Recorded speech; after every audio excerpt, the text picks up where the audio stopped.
foi o ataque mais ousado do crime organizado nos últimos tempos. O ex-delegado-geral Rui Ferraz Fontes foi fuzilado aos 64 anos no dia 15 de setembro do ano passado, em Praia Grande, litoral paulista.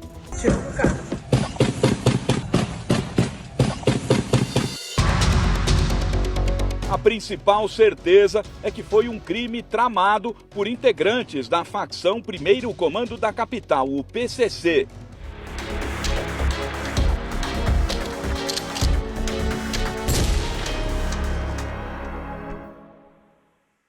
Olá, bem-vindos ao True Crime, o podcast do SBT News. Hoje com meu parceiro Robinson Serântola, parceiro de sempre, e contamos com a presença do delegado-geral de polícia de São Paulo, Dr. Arthur Dian.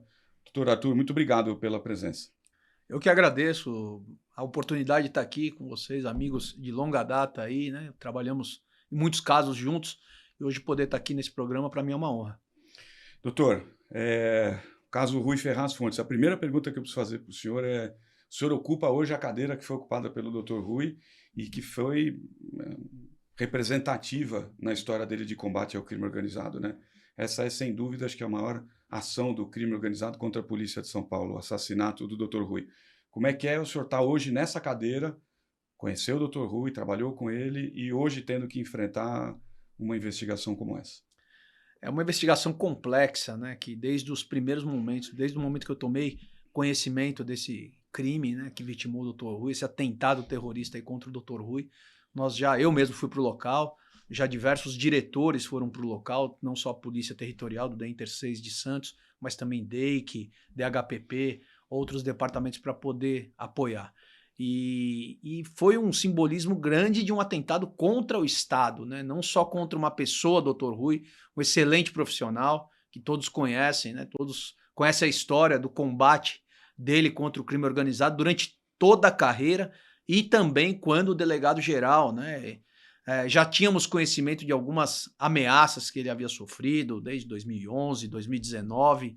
Então isso foi um crime que chocou muito a Polícia Civil, o Estado, porque foi um atentado, repito, um atentado contra o Estado, uma autoridade pública que exercia ainda um cargo público na Prefeitura da Praia Grande, na Secretaria de Governo, mas foi delegado-geral de polícia, foi chefe da instituição, né, um cargo que eu ocupo com muito orgulho hoje, sucedendo Dr. Rui, Dr. Nico, Dr. Youssef, dentre outros. Então isso chocou muito a gente e era questão de honra nós esclarecermos e colocarmos todos os responsáveis atrás das grades à disposição da Justiça.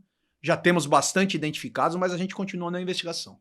Como é que o senhor ficou sabendo? A gente estava junto no departamento de homicídios, né? Quando veio a notícia. Estávamos na porta do DHPP. Quando chegou a notícia, a gente ficou na dúvida, a gente até não acreditou, né? No começo a gente achou que não podia ser verdade. Como é que essa notícia chegou para o senhor? Eu recebi uma primeira ligação do diretor de Santos. Na verdade, tocou uma vez o telefone, eu não atendi, ele ligou de novo. Aí eu atendi, ele falou assim: olha, o Dr. Rui foi vítima de disparos de arma de fogo. Não sabemos ainda se é assalto, se é atentado, o que é.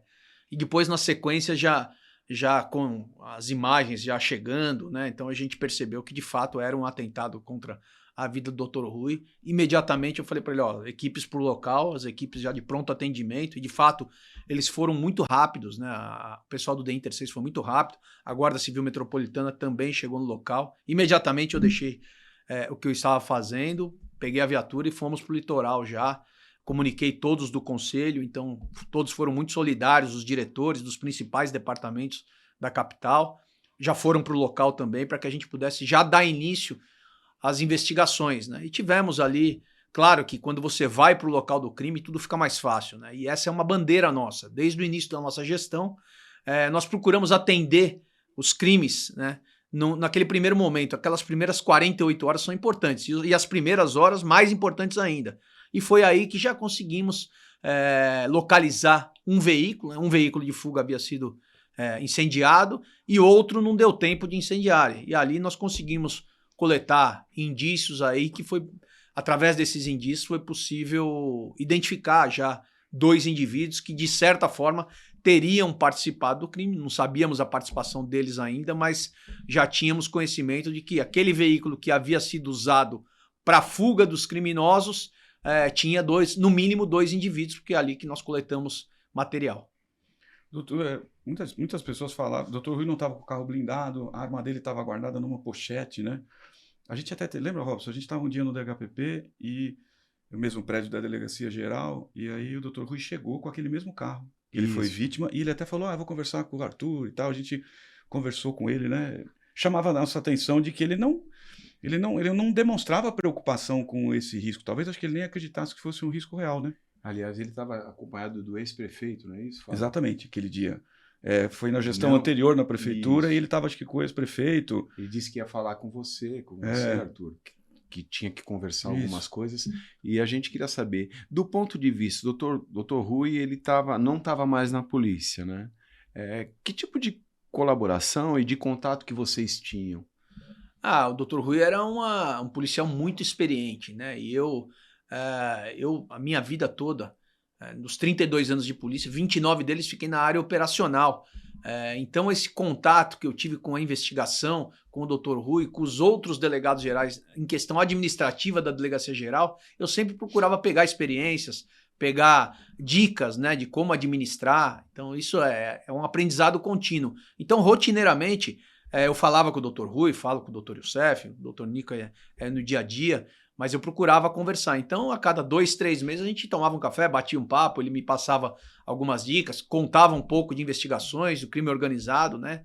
E é um assunto que é contemporâneo, está à tona aí, né? O crime organizado. E ele, como conhecedor do assunto, me passava bastante coisa, organograma, quem mandava, quem não mandava, mas nunca havia reclamado de eventual ameaça. Ele era uma pessoa muito fechada, um cara muito tranquilo, e experiente também, né? O fato dele estar com a arma guardada nos chamou a atenção, né? Porque ele sempre foi uma pessoa muito alerta para situações de risco. E quando eu vi a arma dele na bolsa, eu falei, pô, será que ele estava com uma segunda arma? Mas não estava. De fato, a arma dele estava na bolsa e não houve nem possibilidade de reação, né? A gente percebe que ele tomou aqueles primeiros tiros, provavelmente de calibre 7,62. Creio eu que já tenha... Em movimento, provavelmente, os primeiros tiros, né? Antes da emboscada ali mesmo. Naquela hora que ele passa pela Hilux, né? Ele já sofre, provavelmente... O veículo sofre alguns disparos, creio eu que tenha atingido o Dr. Rui, né? E aí, por isso, na sequência, o acidente. E se ele passa por aquele ônibus, o ônibus fecharia aquela Hilux, existiria ali uma possibilidade de fuga. Mas creio eu que ele já estava baleado, infelizmente, sem a possibilidade de reação, né?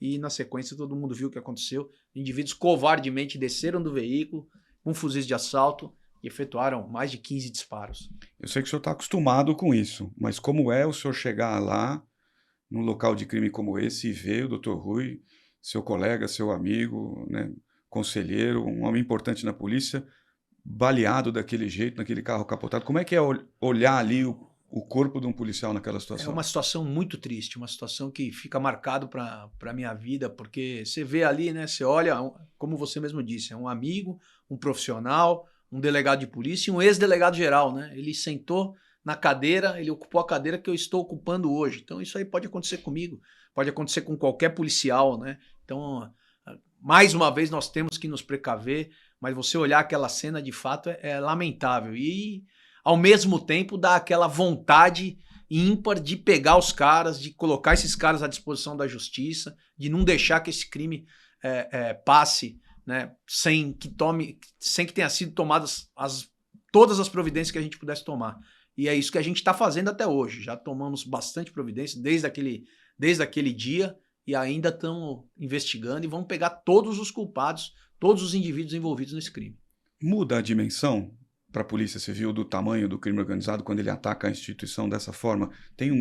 Eu posso dizer que tem um divisor de águas ali? A gente busca cuidar de todos os crimes de uma forma, né, homogênea. Todo mundo tem direito a ter o seu crime investigado. Mas isso é uma afronta ao Estado, isso é uma afronta à polícia, né? Aquela vítima é um delegado de polícia. Ele trabalhou em diversos crimes, ele foi um cara experiente, ele batalhou contra o crime organizado. Então a gente vê uma repulsa do crime organizado e isso a gente tem como uma afronta. Muda um pouquinho o patamar da nossa vontade de pegar. De encarar o crime organizado, né? De encarar, a partir né? daquela... A gente sempre encara, né? Existe, não digo que existe se a gente pode falar isso, mas talvez isso seja distorcido, mas existe uma ética aí, né? Não sei se essa é a palavra, tá? Mas quando eles vêm afrontar de fato, o negócio muda de patamar. Ultrapassa um limite, o limite da vida real dali, né? Do polícia e bandido. Tem um limite ali, a gente sabe que isso sempre existiu. Ninguém nunca mexeu com família né? A família não tem nada a ver do bandido, do criminoso, a gente vai para cima dele, faz o que tem que fazer, mas a família sempre foi preservada, e ao contrário também com a integridade física do policial e da família do policial. Mas quando eles vêm para atacar de fato, e não vieram, e não foi uma troca de tiro franca, né? Se você é baleado numa troca de tiro franca, tá errado, porque eles são criminosos. Mas você tá ali, nós saímos de casa para combater o crime, estamos sujeitos a isso. Mas foi uma covardia, né? 4 indivíduos baleando com tiros de fuzil uma autoridade pública é uma afronta muito grande ao Estado. Chamou muita atenção, viu, Fábio e Arthur, a rapidez que vocês agiram. A gente chegou lá na praia rápido, né? Ali na Praia Grande, no local do crime, e a gente observava você articulando pelo telefone, imediatamente localizou o carro, nós fomos no local onde o carro, imediatamente tinha uma equipe de perícia já examinando, e eu queria que você falasse desses primeiros momentos da investigação, se eles são cruciais, e ali estava o doutor Rogério também, né? Doutor Rogério. Pessoalmente foi, então tinham outros diretores também do conselho que desceram. Então a gente viu uma mobilização muito grande de policiais, PMs também no entorno, e aí achou o carro que ia ser usado na fuga, que não deu certo, achou o outro incendiado, imediatamente vocês já tinham as imagens. Eu queria que você falasse da importância e do start da investigação. Foi como eu disse, assim que eu tomei conhecimento, eu já falei com quem de direito. Para o pessoal do DEINTER 6 já ir para o local, pessoal do DHPP descer e ir para o local, me acompanhar também. Fui para o local e já no trajeto, pegando informações, mobilizando o Instituto de Criminalística, que foi primordial também para a gente poder coletar os primeiros vestígios, né? O próprio doutor Salomão, um excelente profissional também à frente da Polícia Técnico-Científica, foi para o local, agilizou tudo para que a gente pudesse aproveitar essas primeiras horas, né, esses primeiros minutos, horas de que aconteceu o crime, para a gente poder coletar dados sensíveis ali e vestígios que não pudessem se apagar. E isso foi importante para a localização e para a identificação dos primeiros indivíduos. Então a gente já conseguiu identificar nesse primeiro momento, nas primeiras horas a gente já sair de um crime complexo desse, com 2 indivíduos identificados, foi muito importante. E já no dia seguinte, né, nós conseguimos identificar também com um trabalho conjunto, que veio uma informação do DEMACRO, né, que é o departamento da Grande São Paulo, veio uma informação do DEMACRO que uma menina poderia ter transportado um armamento utilizado no crime. Aí a gente já conseguiu pegar a Ashley, né? Asley, e já chegar em outro indivíduo também que tinha pedido isso para ela, que está foragido ainda, mas a gente vai pegar. Então esse primeiro momento é muito importante. A gente está usando isso para todas as ocorrências, né? Assim que acontece um crime, um furto de residência, um roubo à residência, um latrocínio, equipes vão para o local, seja qual for o horário, seja qual for o dia. Nós temos as equipes 24 horas, tanto do DECAP, da Polícia Territorial, quanto das delegacias especializadas, para que a gente possa dar esse primeiro atendimento e colher esses vestígios iniciais do crime. Aquela máxima que as pessoas acham que é coisa de filme, mas é vida real, o local do crime fala, né? O local do crime fala. E sentir o cheiro do sangue no local do crime é diferente, e você com certeza coleta muito mais informações do que estando distante. Por isso que é importante. Nesse local, eu me lembro que aí, quando encontra a Renegade, eu queria que o senhor falasse isso, as pessoas até às vezes não acreditam que os criminosos ali, eles cometem uma primeira falha, né? Eles iam usar aquela Renegade para fuga, mas eles trancaram o carro, deixaram o carro trancado, efetuaram um disparo, o que chamou a atenção de vizinhos também. Então, esse ato falho deles, né, é importante para a gente poder já coletar as informações. E quem pega o ato falho é quem está no local, né? Se nós não estivéssemos lá, com certeza essa Renegade estaria lá, perderia ali o momento correto da gente poder coletar vestígios, não ir encontrar o carro. Então, por isso que é importante ir para o local do crime. voltando, o local do crime fala com você. Então é importante a gente estar sempre alerta nesses primeiros momentos. E aí, na partir da Renegade, né? Quer dizer, a ideia dos criminosos era abandonar o carro que foi usado, ele foi incendiado mas eles iam trocar de carro. Aquela Renegade, ela não estaria ali, né? Ela ia sumir. Ela ia na sumir, fuga. ia ser muito mais difícil, como foi difícil encontrar outros carros que foram utilizados também. Demoramos dias. E a Renegade também poderia ter esse fator que dificultaria a gente se ela tivesse saído do local, se não tivesse tido esse ato falho deles, né? E foi possível ali coletar imagens, foi possível coletar fragmentos, né, de dentro do veículo para a gente poder identificar os primeiros indivíduos. E eles de fato erram, eles deixam a chave dentro, o carro trava com a chave dentro. O carro trava com a chave dentro e esse foi um fator que foi importante. E o disparo é para arrombar. Para arrombar, para tentar arrombar. E aí esse disparo chamou a atenção de vizinhos e aí começou aquele tumulto. Eles deixaram o local, né, até com carregadores de armamento ao lado do veículo também. Então isso foi importante para a gente. Isso foi... A partir das primeiras digitais da Renegade começou a puxar o fio. Começou a puxar o fio. E aí a gente teve o outro fato também da menina que foi transportar o armamento.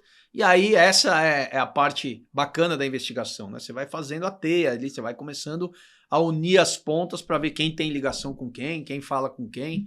Né?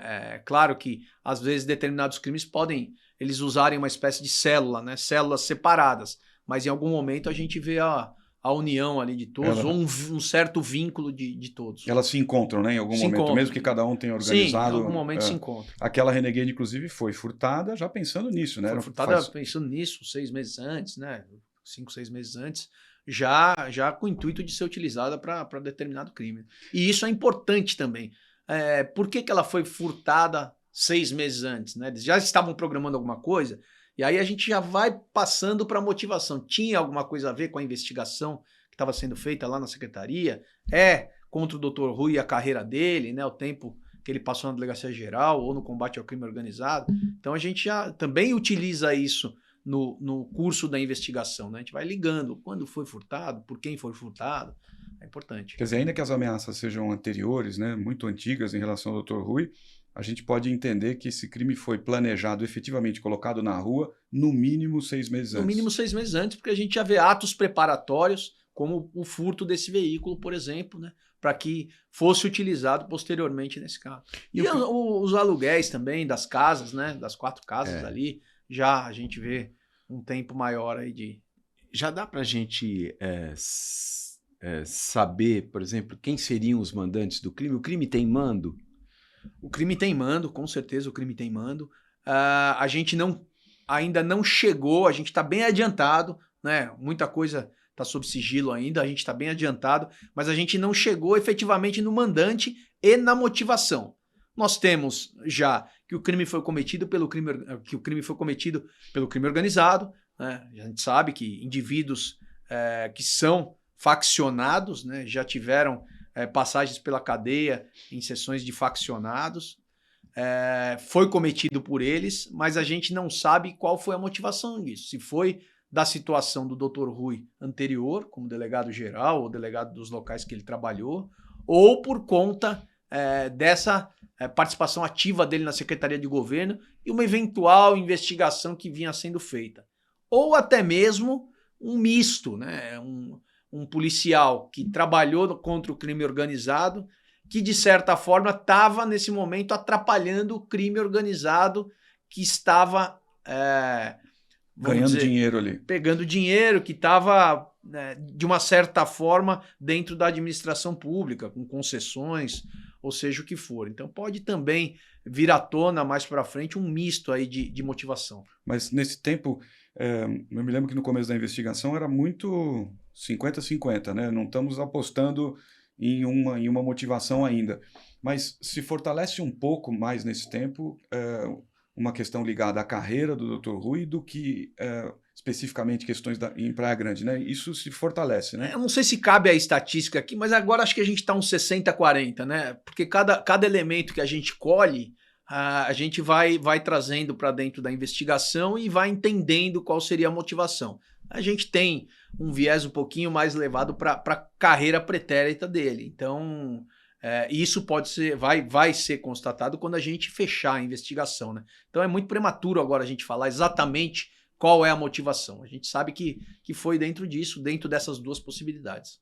O que ninguém tem dúvida é que o PCC participa ativamente desse crime. Não, isso está esclarecido, porque, como eu disse, né, indivíduos que praticaram o crime, os executores também têm influência no primeiro comando da capital, são faccionados, então a gente não tem dúvida que o crime organizado tenha executado o Dr. Rui, mas a motivação que vai ficar para o término da investigação.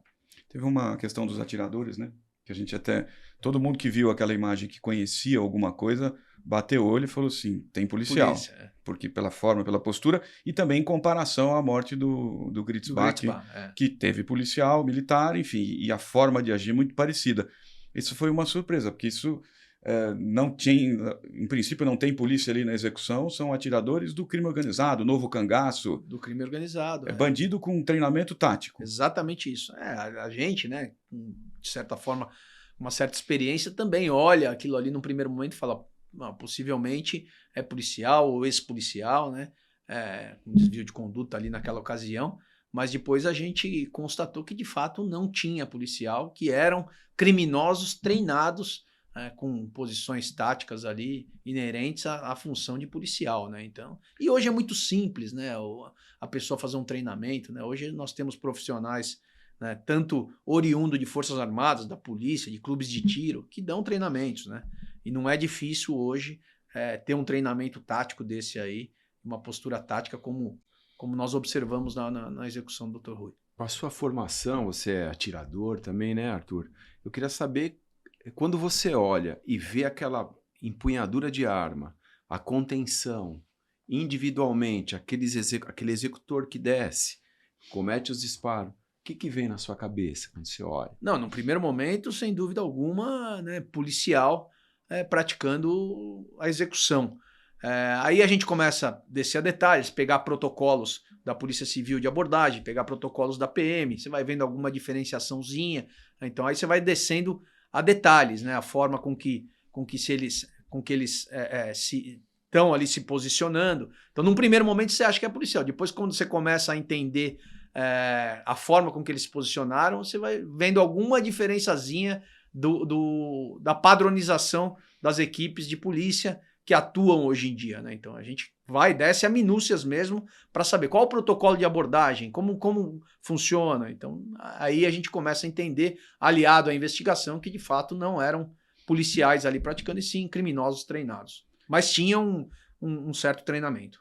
E o criminoso que é um dos que mais atirou no Dr. Rui ali, o Humberto, né? Sim. Que ele desce do lado do passageiro ali. Ele passa na frente do ônibus. E executa o Dr. Rui. Ele ali deu pelo menos uns 20 tiros.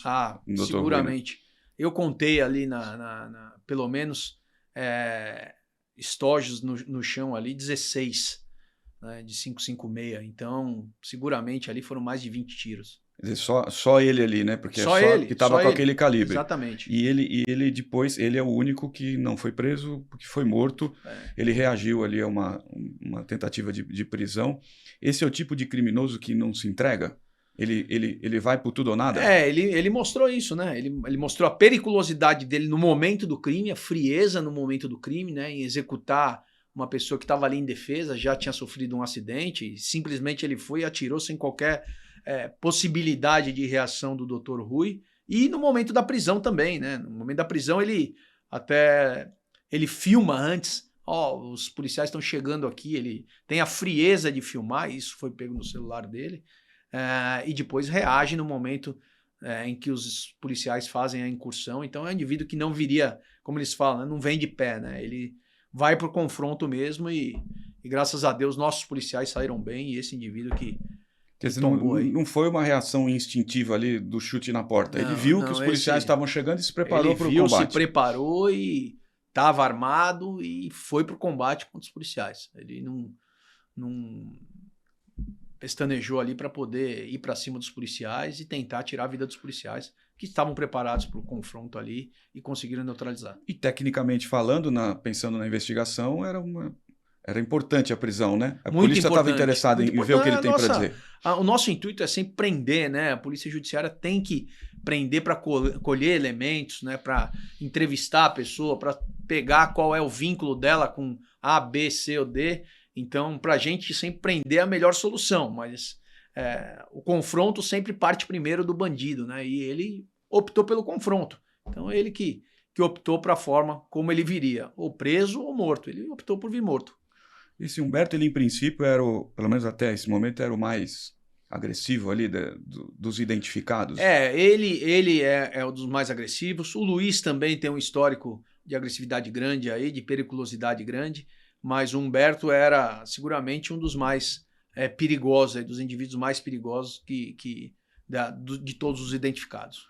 O Luiz, desculpa. O Luiz é aquele que desce pelo outro lado e faz a contenção, não deixa as pessoas se aproximarem, A gente não tem ainda a certeza, mas provavelmente, né, dentro da investigação, provavelmente seja esse que sai ali e faz e segura o pessoal para não se aproximar. Isso chama muita atenção, né, na imagem, né? Chama. Porque ele não vai pro embate ali para tirar, ele né? se direciona para contenção mesmo, né? Esse Ninguém é o se termo aproxima. utilizado para ninguém. Ele nem se preocupa, ele cumpre o papel dele na cena do crime, né? Quer fazer a contenção para que ninguém se aproxime, eventualmente, para uma reação.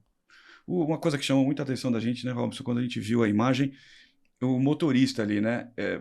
O cara dá ré com porta aberta, já se posiciona para fuga, chama muita atenção, né? É uma coisa praticamente ensaiada em detalhes. Foi uma coisa... a gente vê uma experiência, né? Eu não gosto de usar o termo, eu nunca usei esse termo para criminoso, para bandido. São profissionais. Profissionais somos nós aqui. Isso. Eles são criminosos com experiência, né? De cometer crimes. São indivíduos criminosos. Mas ali mostra uma certa experiência, um certo conhecimento, né, de local de fuga, que aquele momento ali havia sido provavelmente ensaiado. Então e depois a gente começou a entender, né, que os indivíduos já estavam com a Hilux há um bom tempo e poderiam ter utilizado aquele veículo para poder ensaiar a cena do crime ali, e por isso que ele pratica esses movimentos com o veículo ali de possível fuga. Então, Fábio, eu acho que essa questão, por exemplo, da logística é uma coisa que também nos chamou muita atenção quando a gente chega nas casas. Exatamente. Tem uma coisa a preparação ali foi sendo desvendada, né? A coisa de acompanhar, de alugar casa, de certamente acompanhar a rotina do Dr. Rui, né? Isso fica muito claro, de um planejamento muito detalhado, né? Ficou, né? Nós fomos chegando nas casas, né? Logo na primeira semana chegamos na primeira casa, que era lá do William, né? Até irmão e quando nós levantamos quem tinha frequentado a casa, né? E vem aquela primeira situação, claro que a gente não dá certeza de nada, fala assim, olha, provavelmente tem um policial envolvido, mas isso foi descartado, todo mundo acompanhou.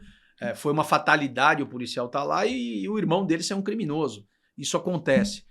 Então, a gente já, nesse primeiro momento, conseguiu constatar essa primeira casa, depois as demais casas. Isso mostra, né, uma sofisticação, uma certa sofisticação na preparação do crime, né? A gente não está falando de um indivíduo que pegou uma arma qualquer e foi no dia e cometeu o crime. Quer dizer, tudo foi preparado. Quer dizer, sabia o horário que ele ia sair da prefeitura, o carro que ele ia sair, tem um carro que persegue, a abordagem. Isso tudo foi planejado nessas casas? E já tínhamos provavelmente planejado nas casas. Essas casas foram usadas para logística, sim, né? Tínhamos até um dos indivíduos que seguiu o Dr. Rui com a própria família, né, dentro do carro, né, com a mulher e com o filho dentro do carro, fazendo já os levantamentos, fazendo o chamado fazer o local, né, que é da onde o Dr. Rui sairia, o trajeto que ele faria. E então a gente mostra através da investigação que existiu aí uma preparação, existiu um ensaio para esse crime, né? E poderia ter ocorrido outro dia, mas essa foi a data que eles escolheram, ter o Dr. Rui com maior vulnerabilidade, né? No momento que ele passa e já sofre o disparo. Se é possível dividir, né? Uma primeira fase do crime, né? Essa preparação.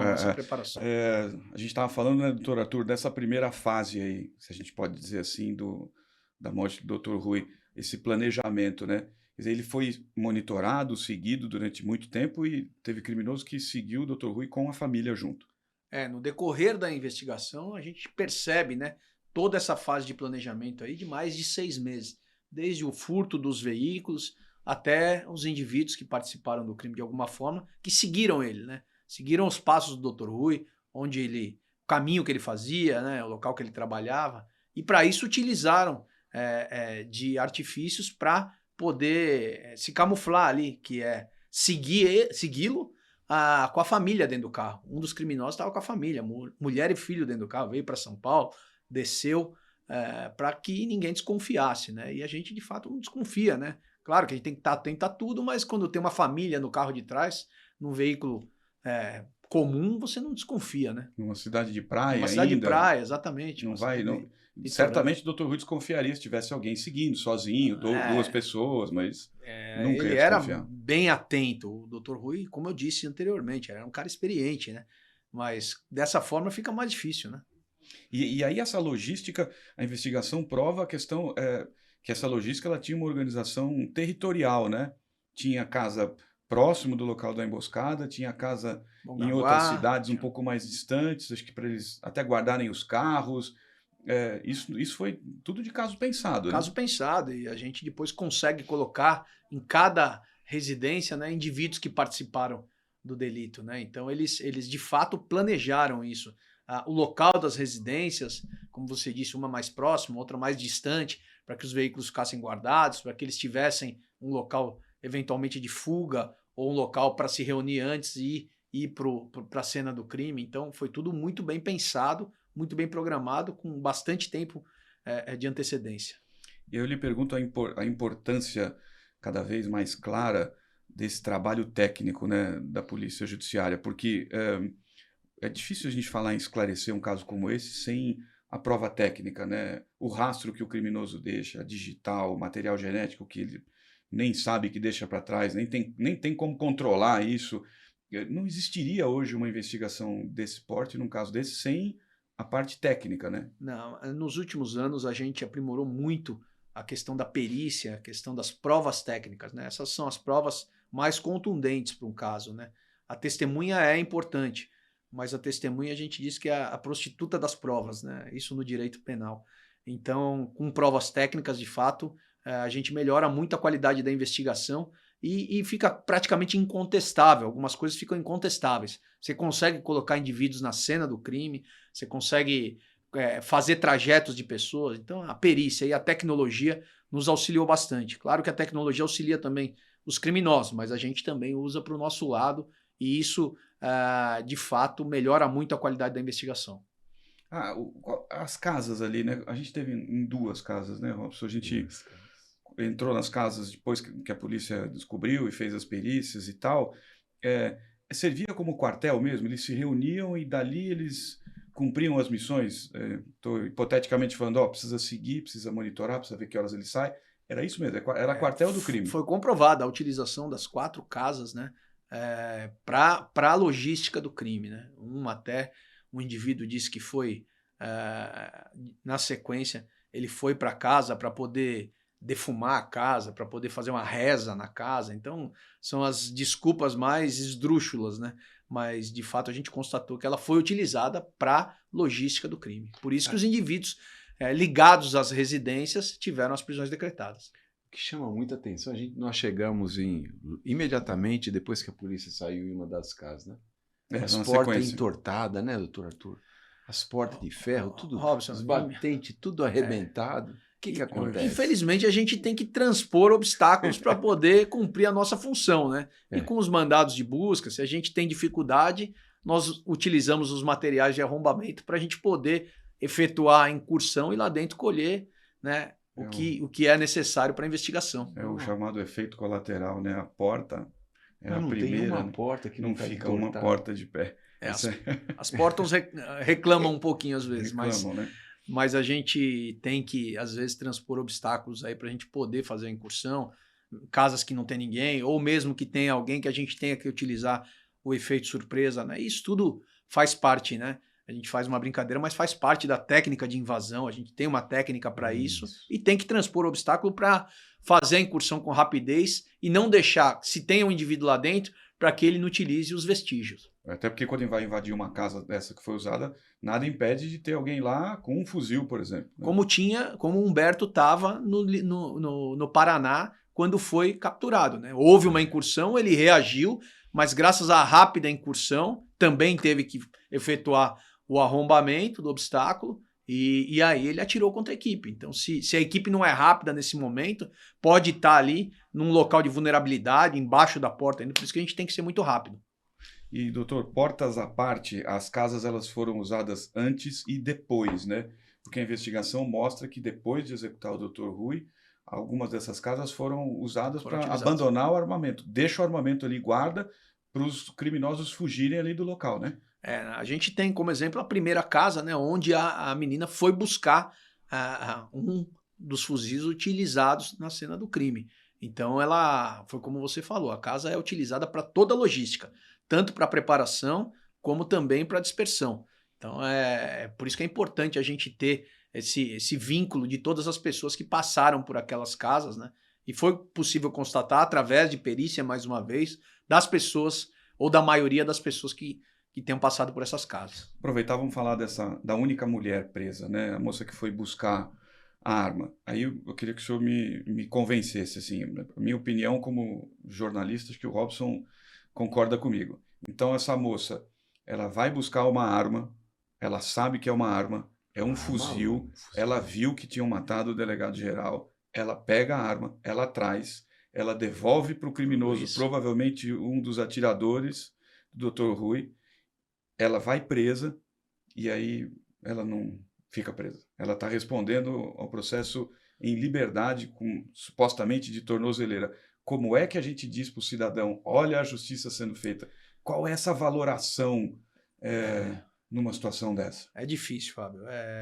A gente necessita, né? Claro que isso é um tema genérico, mas a gente necessita de uma reforma no nosso sistema de justiça criminal, né? Então isso traz uma sensação de insegurança muito grande. A gente trouxe ali provas contundentes de que ela participou ativamente de alguma forma. Prova direta. Né? E tinha foto do fuzil no celular dela. Exatamente. E essa pessoa estando na rua, podendo conversar com outras pessoas, está de tornozeleira, mas a gente sabe, claro que existe um monitoramento, mas ela pode se comunicar com outras pessoas, com eventuais partícipes ou coautores do crime e destruir outros vestígios que poderíamos estar colhendo se ela tivesse presa incomunicável. Então isso, de fato, desestimula um pouco. Foi o entendimento da justiça que a gente tem que respeitar, às vezes não concorda com uma decisão ou outra, mas a gente tem que respeitar. Mas, de fato, a gente precisa de uma reforma no nosso sistema de justiça criminal para que pessoas como essa fiquem presas, pelo menos durante toda a investigação, né?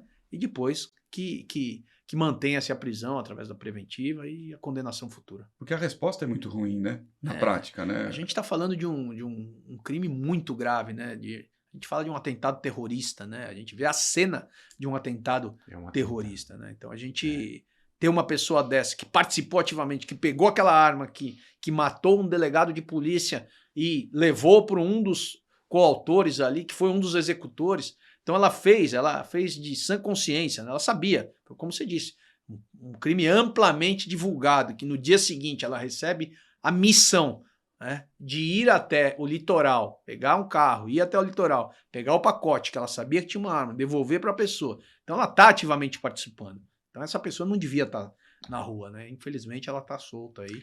Mas a gente vai colocar lá atrás das grades de novo. E tem mais uma outra questão, tem um outro detalhe dessa investigação que me chama a atenção, que é um homem que foi indiciado pela Polícia Civil, que foi gravado por uma câmera de segurança voltando para uma das casas. Em princípio, dentro dessa casa estava o Humberto, o atirador, aparentemente. Ele chega na casa de colete balístico, com uma arma na mão, entra na casa e ele não está preso, ele está em liberdade. Ele foi entregar uma marmita. Exatamente, ele fala que tomou conhecimento de alguma forma que poderiam tá acontecendo um roubo, uma história completamente esdrúxula, né? Mas também outra pessoa que deveria estar presa, né? No momento, algumas horas, alguns momentos depois do crime, um indivíduo com essas características, paramentado, se ele não participou, pelo menos tem indícios suficientes para poder mantê-lo preso. Então também é outra situação que também nos deixa um pouco chateado, que a gente tem que respeitar, mas a gente vai conseguir colher mais material de investigação e colocar esses indivíduos todos novamente à disposição da justiça, na cadeia, para que cumpram as penas. Porque aí não fica uma coisa... Eu entendo que a legislação ela precisa de reforma e isso está mais do que provado e muitas vezes ela não colabora. Mas isso é uma interpretação, né? Eu estou pensando, você tem lá um Ministério Público, um promotor, tem juiz, quer dizer, os juízes falam muito que não está nos autos, não está no mundo, mas qual é o mundo que vive o juiz que pode ver um vídeo desse e entender que aquilo, não, mas não me convenceu. Fica um pouco distante das pessoas, né? Como é que a gente explica para as pessoas, não, mas eu não tenho certeza, a prova é indiscutível, né? Isso também a polícia sente no dia a dia? Sente, é uma certa frustração, né? Da gente estar trabalhando, dos policiais estarem lá empenhados, vocês acompanharam todo o caso e viram o empenho dos policiais, estão tendo até hoje, inclusive, e para poder pegar um indivíduo sequer, e esse indivíduo que você pega, que os policiais perdem noites de sono, de descanso, mas que estão cumprindo a função porque gostam, porque fazem com profissionalismo, e ter esse indivíduo solto depois frustra um pouco. Mas a gente não vai parar, não. A gente continua, faz parte do nosso dia a dia de policial, né? A gente já teve algumas decepções na carreira, vamos ter outras, mas a gente continua firme aí no combate efetivo do crime para poder fazer justiça. E aí, até bom a gente deixar claro que essas pessoas foram soltas, mas elas continuam sendo investigadas, né? Se busca mais provas para se, de fato, localizarem, submeter de novo ao judiciário para tentar prendê-las, né? Não tenha dúvida, essas pessoas continuam sendo investigadas, são pessoas que participaram do crime, a gente tem convicção que são pessoas que participaram do crime, e vamos tentar levar para a justiça mais elementos para que eles tenham o entendimento que essas pessoas devam estar presas e respondendo por esse crime. Quantos envolvidos você acredita que esteja no crime? Mais de 20? Eu acho que em torno de 20. Até agora são 13 identificados, né? 12 indivíduos ainda dentre os presos e os soltos que nós citamos há pouco, esse indivíduo que morreu em confronto com a polícia, mas acredito que mais uns 5 ou 6. Eu acredito, acho que entre mandante e participação, eu acho que por aí, próximo de 20. Os donos das casas, né? Vou voltar rapidamente às casas, porque isso é uma coisa que me chamava a atenção na cobertura. Um deles a gente até entrevistou quando ele estava sendo levado para depor. E, eu não sei, eu só aluguei. Os donos das casas sabiam para quem estavam alugando as casas e o motivo. Sabiam, né? Sabiam. Eles tinham conhecimento pleno ali do que estava acontecendo. Uns conheciam mais, outros menos, mas sabia que a casa não era um simples final de semana de veraneio ou uma semana de veraneio, e sim para algo um pouco mais complexo, né? Talvez para a prática desse crime. Lucraram com isso, receberam dinheiro, aluguel. O primeiro, né, diz que não, né, que o indivíduo nem pagou, então aí mostra ainda mais a participação dele, né? O indivíduo aluga uma casa, não tem contrato, não tem mensagem de texto, ou seja, ele recebeu uma mensagem divina para que a pessoa alugasse a casa. Não tem comprovação nenhuma, né? E a gente também, né, Fábio, quando a gente esteve ali em Praia Grande, nessa casa, a gente conversou com os vizinhos, você vê, né, eles também estavam fazendo uso da casa com bebida, droga. Era música, festinha, churrasco, maconha. Chamava a atenção dos vizinhos, né? Eles falavam porque eles isso. não ficaram um fim de semana, né? Ficaram meses, né? Dias, eles aproveitam. É claro que o indivíduo não está 24 horas por dia, né? Ele tem alguns momentos ali de descontração. A gente fazendo um paralelo, né? Eu trabalhei muito tempo na divisão de sequestro, trabalhei por 13 anos lá, e nos casos de sequestro em que a vítima estava em cativeiro, os indivíduos fazendo festa, usando droga. Então a gente vê essa prática usual deles, não está focado 24 horas por dia no crime, sim, curtindo a vida ali e, em paralelo a isso, elaborando um crime tão grave como esse. Né? A gente chama atenção, né? Muita bebida que a gente entra e vê, né, Fábio? Garrafa de uísque aberta, tem ali uma... o bandido não passa aperto, né? Ele tem tudo que ele precisa. Ele tem quanta carne ele quiser, pão tem de uma alho. Piscina na casa, no falso churrasco. Exato. Eles aproveitam ali esse momento aí para poder também se divertir, né? Que é um absurdo, né? A gente, é um absurdo.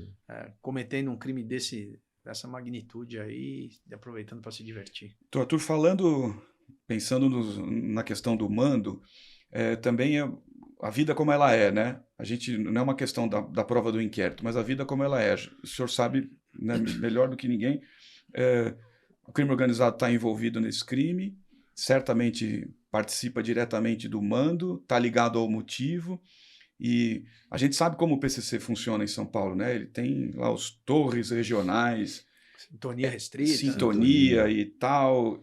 É impossível que um crime desse aconteça na Baixada sem que o Sintonia do PCC, no mínimo, Tenha conhecimento. tenha dito pode. Impossível. Impossível, né? É impossível. É impossível porque a gente sabe, né, como o crime organizado está engendrado na sociedade hoje e sabe de tudo que acontece em determinadas regiões. Né? Eles têm gerentes regionais, que são os sintonias finais, sintonia restrita, sintonia tática. Então, eles têm que dar no mínimo, ter o conhecimento para dar a anuência do crime. E, tecnicamente, isso coloca um criminoso como esse no crime, né? Se ele dá anuência, ele pode, inclusive, ser preso por isso. Tanto que a gente está investigando ainda alguns indivíduos que são integrantes do crime organizado que podem ter tido participação. Indivíduos que tenham saído da Eu queria também cadeia. destacar essa questão, isso é muito da sua gestão.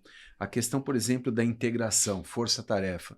Antigamente, a gente via uma competitividade entre os policiais. Não só no crime do Dr. Rui, né, mas outros crimes aí do Dr. Mauro também, o crime daquele policial do DENARC que foi morto em frente, moto, em frente ali ao no hospital. São Camilo. A gente percebe hoje que existe assim uma troca. Isso é muito da sua gestão, uma troca de informações entre Cerco, o DEIC, o DHPP, enfim. O inquérito está com o DHPP, mas todos estão se falando. É impressionante o número de policiais envolvidos na investigação na presidência acho que do Rogério, não é isso? Exato. É imprescindível a troca de informações, Robson. Tanto que Não a primeira tinha. prisão foi efetuada com a troca de informações entre DECAP, DEINTER 6, DEMACRO, que foi o policial de Diadema que levantou a menina que foi buscar o fuzil, né? Então essa integração, essa troca de informações é imprescindível. Não dá hoje mais para trabalhar somente focado, guardando informações. Né? Quero prender. Isso... A Preso vaidade não pode existir, né, nessas investigações, principalmente as mais complexas. Isso tem que ser uma vitória da Polícia Civil ou das polícias que estão participando, seja ela Polícia Civil, Militar, Junto Federal, GAECO, Ministério Público. A gente tem tido muito êxito em operações que envolvam diversas agências, né? E o mundo inteiro, essa é uma tendência mundial. Operações interagências, que cada qual, dentro das suas atribuições, participa com um quinhão ali e pode dar informações suficientes para deflagrar uma grande operação. Até porque o inimigo, nesse caso, ele é grande demais para se ficar pensando o em inimigo vaidade. só está do outro lado e a gente tem que se unir, tá unido desse lado. Eu vou lhe fazer uma pergunta que as pessoas às vezes fazem para a gente, né? A gente fala em PCC e aí as pessoas identificam o PCC com a cúpula e os chefes, os comandantes. Grande maioria dessas pessoas estão presas. A investigação não descarta o envolvimento de mandantes que estão no sistema penitenciário. Isso continua no alvo da investigação. Não, a gente não pode afirmar, né, com toda segurança, porque a gente está com a investigação em andamento ainda para motivação, mas não descarta essa possibilidade de indivíduos que estão presos no sistema penitenciário de poder ter dado essa ordem ou ter tido a anuência, né, de que esse crime ocorreria. Porque falando teoricamente, né, não especificamente na investigação, cabe o mesmo raciocínio de pensar que se o PCC tem pessoas importantes que mandam, que têm poder de decisão nos presídios, essas pessoas, no mínimo, saberiam do plano em execução na rua. Eles podem não ter participado diretamente, mas, no mínimo, têm conhecimento de um plano desse tamanho na rua. Nos níveis hierárquicos mais altos do crime organizado, eles têm, né, ali as discussões e têm conhecimento do que vai acontecer na rua, né? Então, também não descartamos essa possibilidade deles terem conhecimento, sim. Aliás, a probabilidade é muito grande que eles tenham conhecimento, né? Toda essa cadeia aí de comando do crime organizado tenha conhecimento de que o crime ocorreria. Para você, o Marcola está envolvido no crime? não digo se ele está envolvido, mas creio que como um dos líderes, né, ou líder supremo da instituição, pode ser que tenha dado anuência, mas isso ainda não está descartado, mas ainda está sob investigação. Porque isso pode ser uma ordem dada por ele há muitos anos, né? Sim, e é um pode plano ser. difícil de ser executado. A gente né? sabe que existia uma ordem de tirar a vida do Dr. Rui desde 2011 até nosso antigo secretário, Guilherme Derrit, deputado agora Guilherme Derrit, participou de uma ação em que indivíduos estariam, em tese, programando um atentado contra o Dr. Rui em 2011. Em 2019, nós também tivemos algumas ameaças e esses indivíduos já comandavam o crime organizado. Então pode ser algo que venha lá de trás também, que tenha se solidificado agora. Eles falam decretado, né? Uma vez a autoridade decretada, por exemplo, decretada pelo partido, isso daí ele é expirado, passou, é de 2011, esquece. Ou decretado é sempre Eles decretado. dizem que o decretado é uma sentença de pena de morte mesmo, até ser cumprida, né? Então o crime organizado trabalha com essa possibilidade.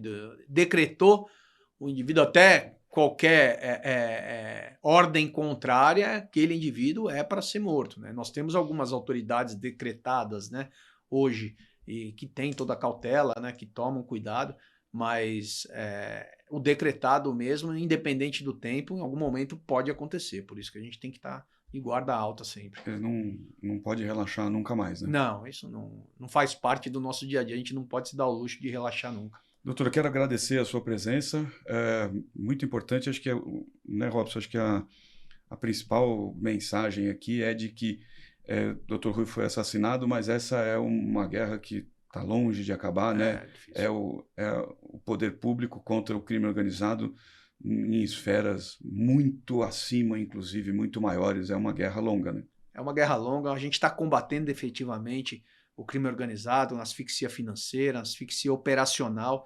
E isso não vai acabar. A gente tem tido êxito em muitas ações, em bastantes ações que a gente tem feito aí, até entre todas as agências que eu já citei, mas é uma guerra difícil, mas que a gente está trabalhando com bastante força aí e com certeza a gente vai vencer. O lado bom vai vencer. Doutor, muito obrigado. Robson, obrigado. A gente fica por aqui. Semana que vem a gente volta. Tchau.